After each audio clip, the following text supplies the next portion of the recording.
Hello నమస్తే. Welcome to mister Rama media. నేను మీ anchor Rama. Yes, మొత్తానికైతే వైఎస్ఆర్సీపీ పార్టీ ప్రస్తుతం పరిస్థితి చూస్తూ ఉంటే ఈ కార్టూన్ ఎవరు డ్రా చేశారో కానీ సోషల్ మీడియాలో చాలా అంటే చాలా వైరల్ అవుతుంది. నిజంగా మునిగిపోతున్న నావా వైసీపీ అని చెప్పేసి ఆయన మొత్తం డిజైన్ చేశారు ఈ కార్టూన్. ఇందులో వచ్చేసి అందరూ జంప్ అయిపోతున్నారు.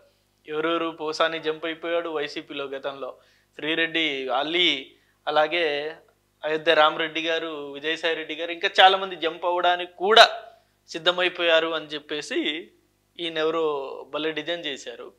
సో నిజంగా అలాంటి పరిస్థితే ఉంది. గతంలో మనం చూసాం 151 సీట్స్ తోటి భారీ అంటే భారీ విజయాన్ని గతంలో ఇదే వైసీపీ చవి చూసింది.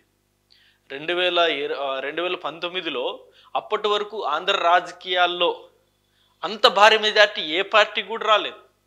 అంత భారీ విజయం చేకూరిన తర్వాత జరిగిన పరిణామాలతోటి ఈ 5 సంవత్సరాలు కూడా వైఎస్ఆర్సీపీ పార్టీ మరి ప్రజలకు ఏం చేసిందో ఏం చేయలేదో కానీ మొత్తానికి ఈ నవరత్నాల స్కీమ్స్ మీద కంప్లీట్ డిపెండ్ అయిపోయారు వైఎస్ఆర్సీపీ పార్టీ నాయకులు అందరూ కూడా, ఇంక్లూడింగ్ జగన్తో సహా.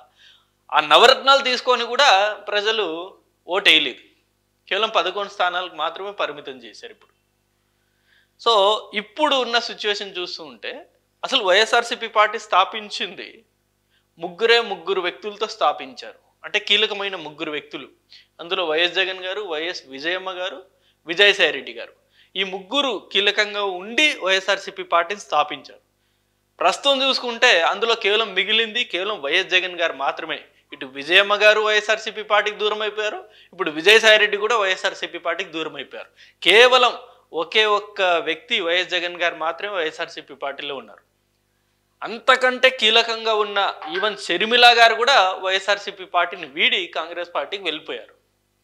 సో ప్రస్తుతానికైతే వైఎస్ఆర్సీపీ పార్టీ భవిష్యత్తు లేదనే కామెంట్స్ కూడా చాలా వినబడుతూ ఉన్నాయి సోషల్ మీడియాలో. ఇక వైఎస్ఆర్సీపీ పార్టీ కంప్లీట్ మునిగిపోతున్న నావా అని చెప్పేసి కూడా చాలామంది అభిప్రాయపడుతున్నారు ప్రస్తుతం జరుగుతున్న ఈ సిచ్యువేషన్స్ అన్నీ చూస్తూ ఉంటే. సో ఒక్క 5 పాయింట్స్ తోటి ఈ అంశం గురించి క్లారిటీగా కంప్లీట్గా నేను డిస్కస్ చేయబోతున్నాను. ఏ రకంగా వైఎస్ఆర్సీపీ పార్టీ మునిగిపోయే నావా, అసలు నిజంగా వైఎస్ఆర్సీపీ పార్టీ భవిష్యత్ అనేది క్వశ్చన్ మార్క్గా తయారైందా అనేది ఈ వీడియోలో మనం కంప్లీట్గా డిస్కస్ చేద్దాం. ముందుగా మొదటి పాయింట్ కీలక నాయకులు పార్టీని వదిలేయడం. ఈ మధ్యకాలంలో మనం చూస్తూ ఉన్నాం కీలక నాయకులు ఎవరెవరు స్టార్టింగ్ ఓడిపోయిన దగ్గర నుండి ఇవాల్టి వరకు కూడా మనం చూసుకున్నట్టయితే అనేక మంది నాయకులు వైఎస్ఆర్సీపీ పార్టీని వీడారు. అందులో విజయసాయి రెడ్డి ఉన్నారు, కేసినేని నాని గారు ఉన్నారు, అలాగే ఈ రాజ్యసభ సభ్యులు ఇదివరకు ఉన్న రాజ్యసభ సభ్యులు అందరూ కూడా ఒక్కొక్కరుగా రాజీనామా చేస్తున్నారు. కేవలం రాజ్యసభ సభ్యులే కాదు, మాజీ ఎమ్మెల్యేలు, మాజీ మంత్రులు కూడా కంప్లీట్గా రాజకీయాలకి దూరం అవుతున్నారు. అందులో ధర్మన్న గారు ఉన్నారు, భీమవరం నుండి గంధి శ్రీనివాస్ గారు ఉన్నారు. రకరకాల కీలకంగా గతంలో ఎవరైతే కీలకంగా వ్యవహరించారో వాళ్ళందరూ కూడా ఇప్పుడు వైఎస్ఆర్సీపీ పార్టీని వదిలేస్తున్నారు. ఈ వదిలేయడం వెనక కూడా చాలా రకరకాల కామెంట్స్ అనేవి ఉన్నాయి. కొందరేమో పార్టీని వదిలేయడానికి వాళ్ళ మీద ఉన్న కేసులో కారణం అని చెప్పేసి చాలామంది అంటుంటే, లేదు ఇక పార్టీకి భవిష్యత్తు లేదు కాబట్టి వేరే పార్టీలో జాయిన్ అయిపోతే ఇక ఆ పార్టీ కన్నా భవిష్యత్తు ఉంటుంది, మళ్ళీ మనం రాజకీయాల్లో యాక్టివ్ అవ్వచ్చు అని చెప్పేసి కూడా అలా భావించి పార్టీని వదిలేస్తున్నారని కూడా చాలామంది కామెంట్స్ చేస్తున్నారు. అందులో మరీ ముఖ్యంగా బాలినేని శ్రీనివాస్ గారు, జగన్ కోటేరులో ఆయన కూడా చాలా కీలకమైన వ్యక్తి. ఆయన కూడా వైఎస్ఆర్సీపీ పార్టీని వదిలేసి ఇటు జనసేన పార్టీలో జాయిన్ అయిపోయారు. ఇలా చాలామంది వైఎస్ఆర్సీపీ పార్టీని ఇక నమ్మే పరిస్థితి లేదు. ఎలాగో ఇది మునిగిపోయి నావా కాబట్టి ఇక ఈ పార్టీలో నుండి మనం జంప్ అవ్వడమే బెస్ట్ అని చెప్పేసి ఇటు బీజేపీ, ఇటు జనసేన, టీడీపీ ఈ 3 పార్టీల్లోకి కీలకమైన వ్యక్తులు వెళ్ళిపోతున్నారు. కీలకమైన నాయకులు ఇంక్లూడింగ్ రీసెంట్గా బీజేపీ పార్టీ నుండి రాజ్యసభ పొందిన ఆర్ కృష్ణయ్య కూడా వైఎస్ఆర్సీపీ పార్టీని వదిలేశారు. అసలు ఆర్ కృష్ణయ్యని వైఎస్ జగన్ గారు చాలా అంటే చాలా ట్రస్ట్ చేశారు, చాలా నమ్మి అసలు ఆయన పార్టీ కోసం పని చేయకున్నా సరే ఆయన్ని పార్టీలో తీసుకొని రాజ్యసభ సీటును ఆయన కేటాయించారు. సో ఆబ్వియస్లీ పార్టీ ఓడిపోగానే ఆయన జంప్ అయిపోయారు. బీజేపీ పార్టీ తరపు నుండి మళ్ళీ రాజ్యసభకి వెళ్ళారు ఆయన. సో ఇలా అనేక మంది నాయకులు కూడా పార్టీని వదిలేస్తున్నారు. అది అంతర్గత విభేదాల, లేకపోతే పార్టీలో కీలకమైన పోస్టులన్నీ ఒక సెక్షన్ వాళ్ళకి వెళ్ళిపోతుందా, లేకపోతే పార్టీలో ప్రాధాన్యత లేదా అనే అంశాలు అనేది సెకండరీ. బట్ ఏ అంశాలు ఏదైనా సరే చాలా అంటే చాలా కీలకమైన వ్యక్తులందరూ కూడా పార్టీని వదిలేస్తున్నారు. మరీ ముఖ్యంగా విజయసాయి రెడ్డి లాంటి వాళ్ళే పార్టీని వదిలేశారు అంటే ఆ పార్టీకి ఇక భవిష్యత్తు లేదు అని నిర్ణయించుకొని ఆయన వదిలేశారన్నది కూడా చాలా అంటే చాలా కీలకంగా మారుతున్న అంశం. ఇప్పుడు నిజంగా ఒకవేళ మళ్ళీ వైఎస్ఆర్సీపీ పార్టీ అధికారంలో వచ్చేలా ఉంటే ఏ నాయకులు కూడా పార్టీని వదలరు కదా. మనం చూసాం గతంలో ఇదే పవన్ కళ్యాణ్ గారి పార్టీ నుండి గెలిచిన ఒక ఎమ్మెల్యే అయినా సరే, ఆ ఎమ్మెల్యే వైఎస్ఆర్సీపీ పార్టీకి వెళ్ళిపోయినా సరే, అనేక మంది కీలకమైన నాయకులు ఎంత వేధిస్తున్నా, ఎంత వేధింపులు గురి చేస్తున్నా ఏ ఒక్కరు కూడా జనసేన పార్టీ వీడలేదు. మనోహర్ గారు ఉన్నారు, బొలిశెట్టి శ్రీనివాస్ గారు ఉన్నారు. ఇలా అంటే ఒక్కొక్కరు మనం చెప్పుకుంటే చాలామంది కూడా స్టిల్ జనసేన పార్టీని నమ్ముకొని పవన్ కళ్యాణ్ గారి మీద నమ్మకం ఉంచి అలాగే ఆ పార్టీలో కొనసాగారు. ఇటు టీడీపీ పార్టీని కూడా మనం చూసుకుంటే అదే సేమ్. టీడీపీ పార్టీలో ఉన్న కీలకమైన నేతలు అందరి మీద కేసులు అనేవి పెట్టారు. కేసులు పెట్టి మరీ వేధించారు. మచిలీపట్నం నుండి కొల్ల రవీంద్ర గారు కావచ్చు, లేకపోతే అయ్యన్న పాత్రుడు గారు కావచ్చు, లేకపోతే రఘురామకృష్ణరాజు గారు కావచ్చు, ఇలా అనేక మంది ఏ ఒక్కరిని కూడా వదలలేదు గతంలో వైఎస్ఆర్సీపీ పార్టీ. అంత చిత్రహింసలు అనేవి అంటే అనేక రకాల కేసులు పెట్టి వాళ్ళకి ఏదో రకంగా ఇబ్బందులు అనేవి పెట్టారు. అంత ఇబ్బంది పెట్టినా సరే ఏ ఒక్కరు కూడా టీడీపీ పార్టీని వదలలేదు. అది టీడీపీ పార్టీ మీద ఉన్న నమ్మకం, చంద్రబాబు నాయుడు గారి మీద ఉన్న విశ్వాసం. సో వాళ్ళకి తెలుసు ఖచ్చితంగా మళ్ళీ టీడీపీ పార్టీ వస్తుంది అని చెప్పేసి ఆ నమ్మకం అనేది ఉండింది వాళ్ళకు. బట్ ఇప్పుడు వైఎస్ఆర్సీపీ పార్టీకి చూస్తే ఆ నమ్మకం అనేది లేదు. వైఎస్ఆర్సీపీ పార్టీ మీద, వైఎస్ జగన్ గారి మీద కూడా ఆ నమ్మకం అనేది లేదు నాయకుల్లో. వైఎస్ జగన్ గారి మీద ఇప్పుడు అనేక కేసులు అనేవి కూడా వెంటాడుతున్నాయి. భవిష్యత్తులో ఖచ్చితంగా ఆయన జైలుకి వెళ్తే ఇక వైఎస్ఆర్సీపీ పార్టీ కంప్లీట్ కొలాప్స్ అయిపోతుంది. ఇప్పుడే మన దారి చూసుకోవడం బెస్ట్ అని చాలామంది నాయకులు ఇదే పాయింట్ మీద వేరే పార్టీలు జంప్ అవుతున్నారు. అలాంటి సిచ్యువేషన్ ఉంది ఇప్పుడు. ఇక రెండో పాయింట్ ఏంటంటే మాజీ మంత్రులు అండర్ గ్రౌండ్. ఇదైతే చాలా కీలకం. మనందరికీ తెలుసు గత 2019 నుండి 2025 వరకు 24 వరకు ఎంత అంటే అంతగా ఇటు లోకేష్ గారిని, ఇటు చంద్రబాబు నాయుడు గారిని, ఇటు పవన్ కళ్యాణ్ గారిని ఇప్పుడు ఉన్న మాజీ మంత్రులు, ఇటు అంబటి రాంబాబు కావచ్చు, రోజా కావచ్చు, కొడాల నాని కావచ్చు, వల్లభనేని వంశీ కావచ్చు, అనిల్ కుమార్ యాదవ్ కావచ్చు, పేర్ని నాని కావచ్చు, ఇలా అనేక మంది నాయకులు విచ్చలవిడిగా బూతులు వర్షం కురిపించారు. ఇక లోకేష్ గారిని అయితే మామూలుగా టార్గెట్ చేయలే. ఆ వార్డ్ మెంబర్గా కూడా గెలవని పప్పు అని చెప్పేసి ఇంత దారుణంగా స్టేట్మెంట్ ఇచ్చారు. చంద్రబాబు నాయుడు గారిని పర్సనల్గా కూడా గతంలో టార్గెట్ చేశారు. భువనేశ్వరి గారి విషయాన్ని కూడా అసెంబ్లీలో ప్రస్తావించి చంద్రబాబు నాయుడు గారిని ఏడిపించారు. ప్రెస్ మీట్లో ఆయన ఏడ్చేశారు. అంత హీనంగా గతంలో ఈ మాజీ మంత్రులందరూ కూడా విమర్శలు చేసేవారు. ఇక నోటికి హద్దు లేదు అన్న రీతిలో వాళ్ళు విమర్శలు అనేది చేసేవారు. జగన్ గారిని ఎవరన్నా ఏదైనా ఒక్క మాట అంటే చాలు ఇక ప్రెస్ మీట్ పెట్టేసి విచ్చలవిడిగా కామెంట్స్ అనేది చేసేవారు. Limitless comments. అంత వాళ్ళు మంత్రులు అని మర్చిపోయి మరి కామెంట్స్ అనేది చేసేవారు. అలాంటి వ్యక్తులు ఇప్పుడు చూస్తుంటే ఎవ్వరే కానీ అసలు కనబడడం లేదు. మొత్తం అండర్ గ్రౌండ్, ఒకరిద్దరు తప్ప. అప్పుడప్పుడు అంబటి రాంబాబు గారు కనిపిస్తుంటారు, అప్పుడప్పుడు రోజా గారు కనిపిస్తుంటారు, అంతే తప్ప మిగతా వాళ్ళందరూ అండర్ గ్రౌండే. ఇటు కొడాల నాని గారు ఏమైపోయారో తెలీదు. పేర్ని నాని గారు ప్రస్తుతం వచ్చేసి ఆయన మీద కేసులు ఉన్నాయి కాబట్టి ఆయన అండర్ గ్రౌండ్. అలాగే వచ్చేసి అనిల్ కుమార్ యాదవ్ ఏమైపోయాడో తెలియదు. అసలు వల్లభనేని వంశీ గారు ఏమైపోయారో తెలియదు. ఇలా ఒక్కొక్క నాయకులు గతంలో ఎవరైతే రెచ్చిపోయి మాట్లాడారో వాళ్ళు ఎవ్వరు కూడా ఇప్పుడు యాక్టివ్గా లేరు. కంప్లీట్గా రాజకీయాలు దూరంగా ఉంటున్నారు వాళ్ళు. సో ఇది కూడా పార్టీకి అతిపెద్ద మైనసే. ఎందుకంటే ఇలాంటి వ్యక్తులు గతంలో విరుచుకుపడిన వాళ్ళు ఇప్పుడు ఇంత సైలెంట్ అయిపోతే ఇక కార్యకర్తలకి ఎవరు ధైర్యం ఇవ్వాలి? గతంలో వీళ్ళు చేసిన కామెంట్స్ వల్లే కదా కార్యకర్తలు రెచ్చిపోయారు.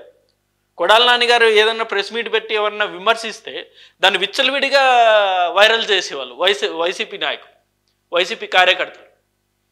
ఇప్పుడు ఏమైపోయింది అసలు అంతా? వాళ్ళ నాయకులు ఏమైపోయారు? సో ఇది కూడా one of the main reason YSRCP party ఇక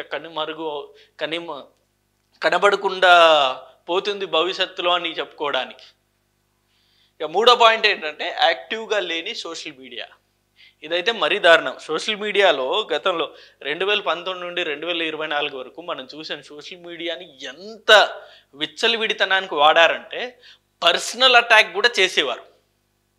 ఇప్పుడు టీడీపీలో చాలామంది మహిళా నాయకురాలు వీళ్ళందరూ ఉంటారు.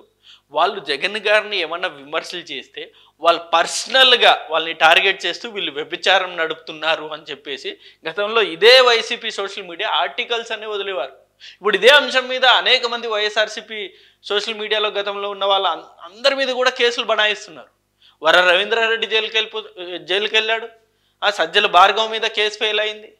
ఇలా అనేక మంది గతంలో ఎవరైతే ఈ సోషల్ మీడియాలో యాక్టివ్గా ఉంటున్నారో, యాక్టివ్గా ఉండేవారో, యాక్టివ్గా విచ్చలవిడిగా కామెంట్స్ పోస్టులు చేసేవారు వాళ్ళందరి మీద కూడా ఇప్పుడు ప్రస్తుతం కేసులు అనేవి వెంటాడుతున్నాయి. సో ఇప్పుడు చూస్తే అసలు social media, YSRCP social media complete zero అయిపోయింది. కేవలం వైసీపీ పేజ్లోనే అప్పుడప్పుడు ఏమన్నా పోస్టులు అనేవి వస్తూ ఉంటాయి తప్ప వైఎస్ఆర్సీపీ అఫీషియల్ పేజ్లో మిగతా ఎవరైతే గతంలో యాక్టివ్గా ఉన్నారో వాళ్ళు ఎవ్వరు కూడా ఇప్పుడు ప్రస్తుతం కూటమి ప్రభుత్వం మీద విమర్శలు కూడా చేయట్లేదు. విమర్శలు చేయడానికి కూడా భయపడుతున్నారు. అసలు యాక్టివ్గా లేరు వాళ్ళు. మనకెందుకులే అని చెప్పేసి వాళ్ళు కూడా సైలెంట్గా అండర్ గ్రౌండ్ వెళ్ళిపోయారు. సో ఇప్పుడు ఏదైనా ఒక ప్రభుత్వం మీద విమర్శలని చేస్తేనే కదా ప్రతిపక్ష పార్టీకి కొంచెం బలం చేకూరుతుంది. మరి విమర్శలు అనేవి చేసేవారు లేకపోతే ఇక కంప్లీట్గా పార్టీ డల్ అయిపోయినట్టే కదా. ఇవాళ సోషల్ మీడియా అనేది చాలా పవర్ఫుల్గా ఉంది. ఇవాళ సోషల్ మీడియాలో ఏదైనా ఒక అంశం వైరల్ అయితేనే ప్రజల వరకు వెళ్తుంది. సో ఇప్పుడు ఆ సోషల్ మీడియాలో ప్రభుత్వం చేస్తున్న తప్పిదాలను ఎవరు కూడా ఇప్పుడు ప్రశ్నించే పరిస్థితి లేదు. ఇప్పుడు అంత సైలెంట్ అయిపోయాయి. మొత్తం వైఎస్ఆర్సీపీ సోషల్ మీడియా మొత్తం సైలెంట్ అయిపోయింది. గతంలో మనం చూసుకున్నట్టయితే ఒక్క అంశం మీద ఎవరన్నా ఏదన్నా మాట్లాడితే మామూలుగా కాదు, కింది స్థాయి కార్యకర్త దగ్గర నుండి పై స్థాయి నాయకుల వరకు కూడా సోషల్ మీడియాలో బాగా అంటే బాగా ట్రోల్ చేసేవారు. ఇటు లోకేష్ని, ఇటు పవన్ కళ్యాణ్ని, ఇటు చంద్రబాబుని విచ్చలవిడిగా కూడా మాట్లాడేవారు. అర్హత లేని వాళ్ళు కూడా పవన్ కళ్యాణ్ 3 పెళ్ళిళ్ళ గురించి మాట్లాడేవారు, లోకేష్ పప్పు అని చెప్పేసి విమర్శలు చేసేవారు, చంద్రబాబు నాయుడు గారి వయసు గురించి విమర్శలు చేసేవారు. ఇంత దారుణంగా గతంలో వ్యవహరించారు ఇదే వైఎస్ఆర్సీపీ సోషల్ మీడియాలో. బట్ ఇవాళ ఆ సోషల్ మీడియా కూడా కంప్లీట్గా సైలెంట్ అయిపోయింది. విమర్శలు చేయాల్సిన సోషల్ మీడియా ఇవాళ కంప్లీట్ సైలెంట్ అయిపోయింది. నెక్స్ట్ వచ్చేసి పార్టీలో అంతర్గత విభేదాలు. ఇదైతే నిజంగా కొంచెం ఓ రకంగా వైఎస్ఆర్సీపీ పార్టీ ఇవాళ చీలిపోవడానికి, ముఖ్యమైన నేతలు బయటకు వెళ్ళిపోవడానికి ఇది ఒక కారణంగా కూడా ఇప్పటికీ చాలామంది మాట్లాడుకుంటున్న మాట ఇది. మనకు తెలుసు గతంలో వైఎస్ఆర్సీపీ పార్టీ స్థాపించినప్పుడు విజయసాయిరెడ్డి గారు చాలా కీలకంగా ఉండేవారు. A2గా ఉండేవారు. A1గా జగన్ గారు అయితే పార్టీకి A2గా విజయసాయిరెడ్డి గారు ఉండేవారు. బట్ 2019కి ఎలక్షన్ ముందు కావచ్చు, లేకపోతే ఎలక్షన్ గెలిచిన తర్వాత కావచ్చు, ఎందుకు విజయసాయిరెడ్డి గారిని తప్పించి సజ్జల రామకృష్ణారెడ్డి గారిని ముందుకు తీసుకొచ్చారు.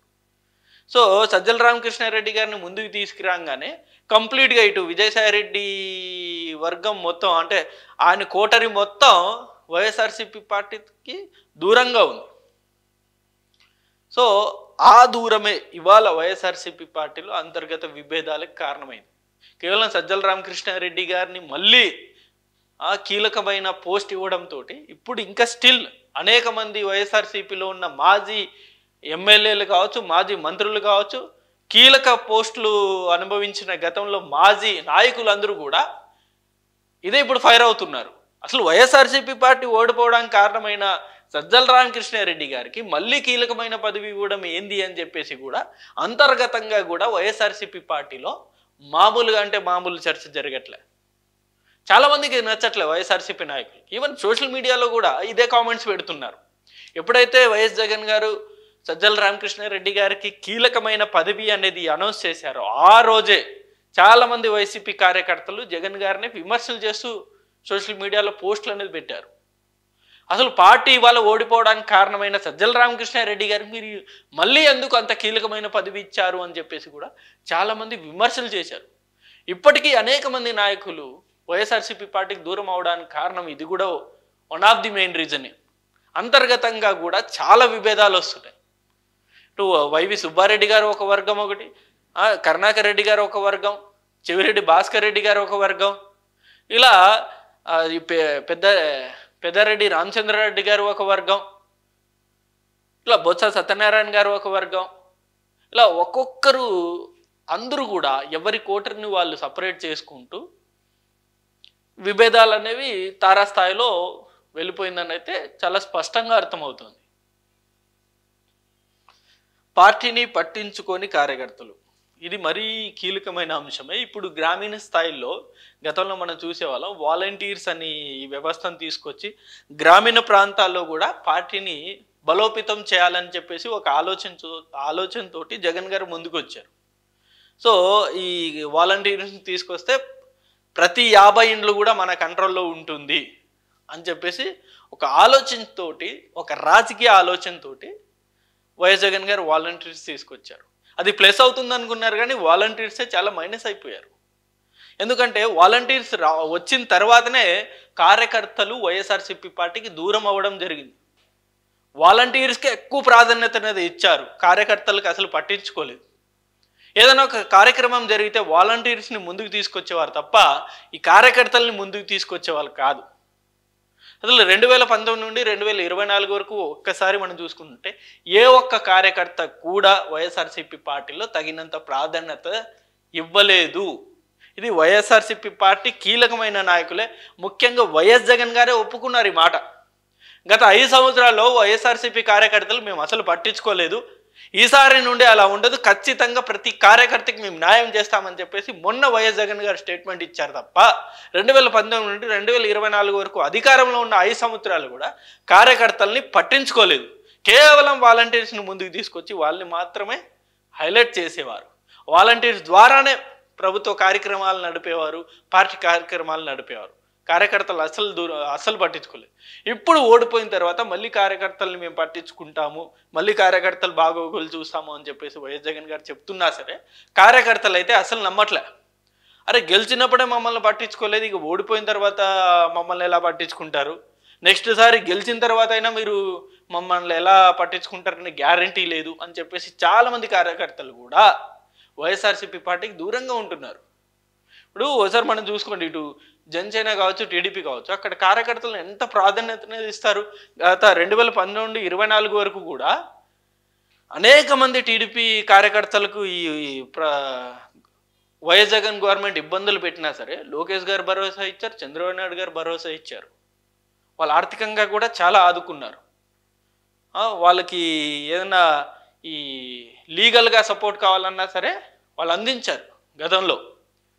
బట్ అధికారంలో ఉన్న వైసీపీ పార్టీ మాత్రం వాళ్ళ కార్యకర్తలకు ఎలాంటి సహాయ సహకారాలు అయితే అందించలేదు. ఇది కీలకమైన పోస్టులన్నీ కూడా చైర్మన్ పదవులు కావచ్చు, లేకపోతే ఈ నామినేటెడ్ పోస్టులు కావచ్చు, అన్నీ కూడా పై స్థాయి వాళ్ళకు మాత్రమే ఇచ్చుకున్నారు తప్ప ఏ ఒక్క కార్యకర్తకు కూడా ఎలాంటి పోస్టులు అనేది ఇవ్వలేదు. వైఎస్ఆర్సీపీ పార్టీ కోసం పనిచేసిన ఏ ఒక్క కార్యకర్తకు కూడా గతంలో న్యాయం జరగలేదు. ఇదే వైఎస్ఆర్సీపీ కార్యకర్తలు అదే బాధ ఇప్పుడు.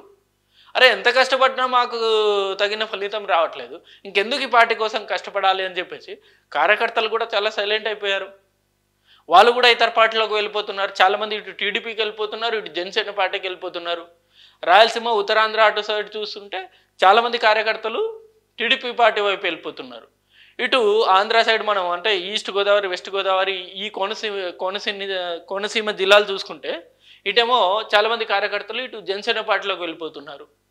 సో వైఎస్ఆర్సీపీ పార్టీకి కూడా కార్యకర్తలు చాలా దూరం అవుతున్నారు. ఇది కూడా one of the main reason. ఎందుకంటే కార్యకర్తలు స్ట్రాంగ్గా పనిచేస్తేనే ఏ పార్టీ అయినా సరే ముందుకెళ్తుంది, గెలుస్తుంది. కార్యకర్తలే లేకపోతే ఇక పార్టీ మనుగడ ఎక్కడిది? ఇదే కదా కీలకమైన అంశం. సో ఈ 5 అంశాలు కూడా ప్రస్తుతం వైఎస్ఆర్సీపీ పార్టీకి చాలా అంటే చాలా డ్యామేజ్ చేయబోతున్నాయి. సో ఇలాగే ఇది కంటిన్యూ అయితే ఇటు కార్యకర్తలు దూరం అవ్వడం, కీలకమైన నాయకులు పార్టీని వీడిపోవడం, అలాగే మాజీ మంత్రులు అందరూ కూడా అండర్ గ్రౌండ్లో ఉండడం, అలాగే సోషల్ మీడియా కూడా సైలెంట్ అయిపోవడం, ఇలా ఈ 5 పాయింట్లు కూడా ఇలాగే కంటిన్యూ అవుతే ఖచ్చితంగా 2029కి అంతా వైఎస్ఆర్సీపీ పార్టీ కనుమరుగైపోతుంది. లేదు వీళ్ళు మళ్ళీ యాక్టివ్ అయితే మాత్రం ఖచ్చితంగా ఎంతో కొంత టఫ్ ఫైట్ ఇచ్చే అవకాశం అయితే ఉంటుంది. ఇది ఈ వీడియో అంటే ఈ అంశం మీద మీ అభిప్రాయాన్ని కూడా కింద కామెంట్ రూపంలో తెలియజేయండి. Thank you for watching this video.